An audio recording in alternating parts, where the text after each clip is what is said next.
Greetings, I am so sorry this is coming out a day later, but circumstances are just simply out of my control. We had a car accident out in front of Statesville Avenue over there, right in front of the church, and it knocked out power for most of the afternoon yesterday, and currently is this Wednesday morning, and we have no internet. And so I can't upload this video until we have that internet. And so when you get this, once again, I'm sorry that it's late and I did not live up to that promise of making it out on Tuesday. I seek your forgiveness and your understanding. So I'm here to share with everyone, just a day later, again, I'm sorry, that we have an update on an opportunity that has landed in our laps. It is a detailed story that I hope we can do justice, but it's a long process. And so I just simply ask you to watch through this video. And if you have any questions or concern, you can please just email me at jim@milfordhillsumc.org, and I'll make sure the proper team or committee or group gets that question so that we can answer everything that you have questions for. And let me try to give you a very concise history of what has happened.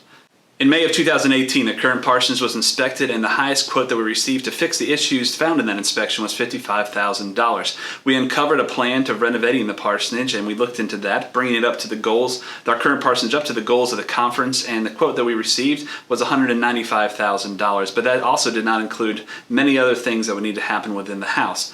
And the parsonage team thought it seemed to be a lot of money to put into a house that is only valued at $170,000. And so in May of 2018, Carrie Commodore presented the results at a meal meeting and recommended that we build a new parsonage. The church council agreed last November and put formally together a building team to start that process.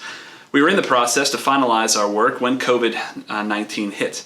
And in September of 2020, the building team decided it was best to put pause on building one and to go back into the process of looking into a new parsonage and that sort of thing. And so we started that process. We realized, though, soon after that construction has gone up a lot in these months and has increased to about $150 a square foot, which is where we got our initial quotes, to around $170 a square foot. And as the parsonage committee met, we decided maybe the best option would be to pivot to purchasing a new parsonage, which brings us to this moment right here. But Jim Murphy is going to tell a little bit more about the story of why we are here now. So I'm going to talk a little bit about how the prospective parsonage came to be an option for us. It's actually next door to my house on West Glenview Drive, where I've lived for 20 years, and the Smith family have been our friends since even before that. And Blaine is the lay music minister at First Presbyterian, so he has a heart for the church, and I had heard through the grapevine that they may be selling the house, and started talking with him one night for about 20 minutes, and he told me how much he would love the house to go to our church and for use for ministers' families in the future. As Jim said, we got the opportunity to go visit the house, the parsonage subcommittee, and all of us liked it and thought we'd like to make an offer. Well, we did, but there was also another offer that came and was accepted. But then just last week, we got the call from Blaine that said something fell through in that deal, and he would like for us to have the house if we still wanted it. Well, I saw this, if you've ever read the book When God Winks, you know a God wink is defined as an event or personal experience, often identified as a coincidence, but it's so astonishing that it seems like it's a sign of divine intervention. Well, we feel that having the second opportunity for this was sort of like a God wink in the direction that we should go in. Let's take a look at the house, and Kent is going to narrate a quick walkthrough of 230 West Glenview Drive. Located at 230 West Glenwood Drive in the Forest Glen neighborhood off Highway 150 in Salisbury, this lovely home offers 3,500 square feet of living space on just under an acre of wooded lot. Built in 1997 and in move-in condition, it is a 4-bedroom home with 3.5 bathrooms and would meet the requirements of any pastoral family of any age or size. The home has rich hardwood floors throughout, except for a carpeted bonus room. And you'll notice a beautiful custom walnut front door designed especially for this home that is a welcoming gateway.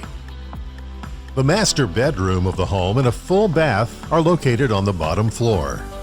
The laundry room, featuring a front-loading washer and dryer, which stays with the home by the way, is also on the ground floor.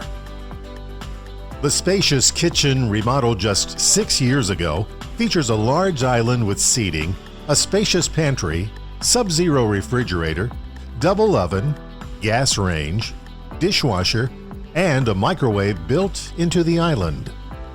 A beautiful large mirror and chandelier in the foyer will stay with the home.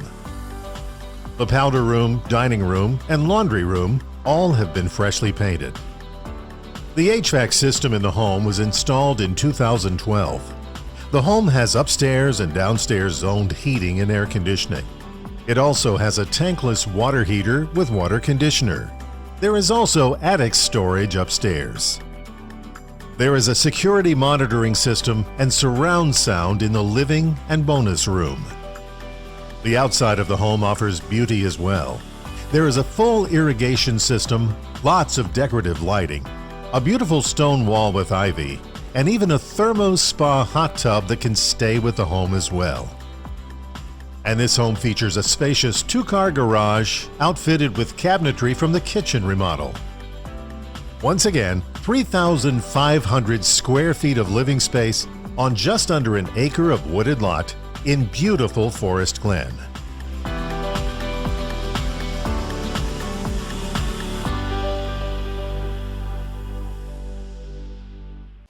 The Parsonage Subcommittee has done its homework and researched what it will take to purchase a house.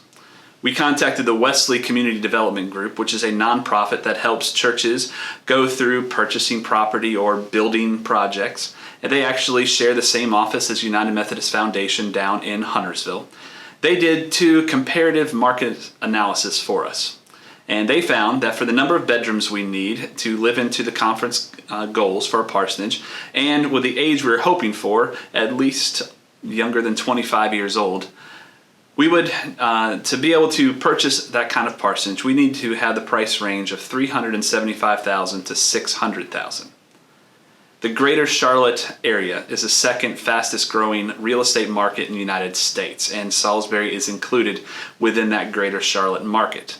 So houses now are selling hours and days, not the weeks and months that we have been used to. However, this is not the only house that the Parsonage Subcommittee has ever looked into. Kathy Griffin, a local realtor, took us, the Parsonage Subcommittee, to look at a couple of houses pre-COVID. And these are the 2 of the houses that we looked at.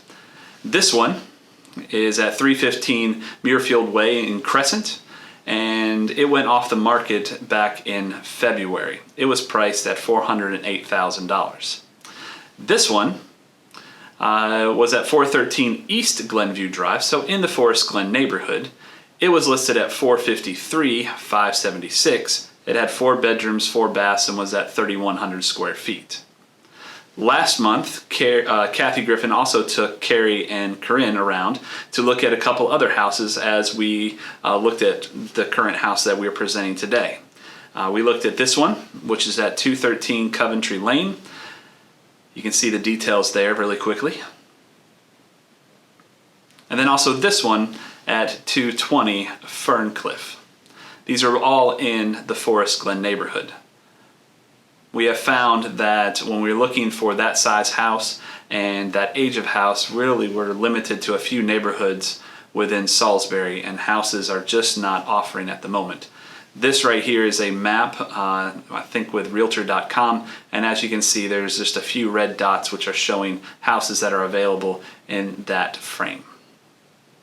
The Parsonage Committee has spent a lot of time looking at relative costs. We first looked at the cost of building a new parsonage near the existing parsonage, and at the current pricing of about $170 per square foot, we're looking at something in the neighborhood of $485,000 to build a house that meets the minimum requirements of the conference for a pastor's house. we have an opportunity to buy this particular existing home for $445,000, which for the 3,500 square foot house is about $127 per square foot.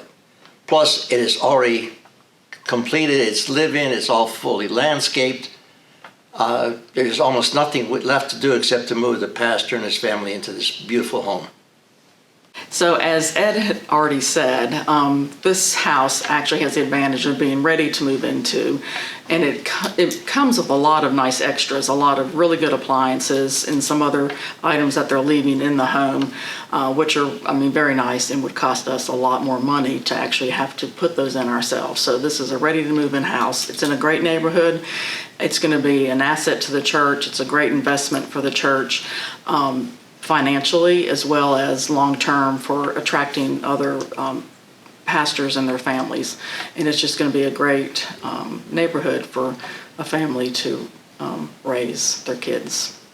The owner is excited to let the church purchase this house, and being an active member and lay leader over at First Presbyterian, he loves the idea of this house that they built and lived in for many years being a home for ministers and their families. To help ease the concerns of the church, he is willing to give a year warranty on the house to give us some peace of mind as well.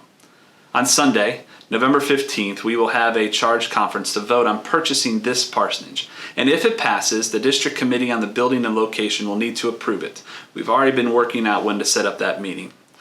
If and when they approve it, a church conference will then need to be held. This is where every member of the church will actually get a vote on whether or not to purchase this parsonage. Our hope is that between the charge conference and the church conference, we can hold a few town hall meetings. We're going to have to figure that all out in this COVID pandemic situation, but hold some town hall meetings to have time for people to express questions, to have some more conversations, and to gain some understanding on this process. I truly wish we could all just gather in the sanctuary and go over this in one Sunday afternoon, but unfortunately it's going to take a lot more work and creative thinking to be able to go through this process. And so please pray for us as we do so, and pray for patience and understanding through this process. What we can do is you can go to milfordhillsumc.org/parsonage, and there you can find all the information and the history of this process. There's also, on the very bottom, you can ask questions and submit those questions. They come directly to me, and then I promise I will send them out to the group, team, or committee that needs to discuss those. You can find videos, not only Carrie's presentation from the May 2019 meal meeting, you can also find a conversation or a video from the district superintendent, Reverend Laura Oughton, who presented an idea of what it was like, or the reasons behind why a parsonage needs to be, or the goals of the parsonage, why it needs to be that size and those many bedrooms and bathrooms. But not only that, but then some questions that people had early on about a housing allowance. She provides some more information on that. So please go to milfordhillsumc.org/parsonage to find out more information. One quick explanation. We waited to share this news, and we did not share it in October because really there was no news to share. Now, though, there is. And however, we would need to continue to work quickly and efficiently and have some meaningful conversations about the future of our church and whether God is leading us towards this opportunity or not. Please join me in praying for this opportunity and asking if it is God's will and what our congregation can do and how it can come through this process. May we be willing to do the hard work that is necessary, but also leave this process in God's hands. For it is of God, then it will happen. So thank you for watching. Thank you for being patient as this news came out and everything else that has happened in the last 24 hours, and for helping our church live into our mission to love, serve, and live as Christ. Peace be with you.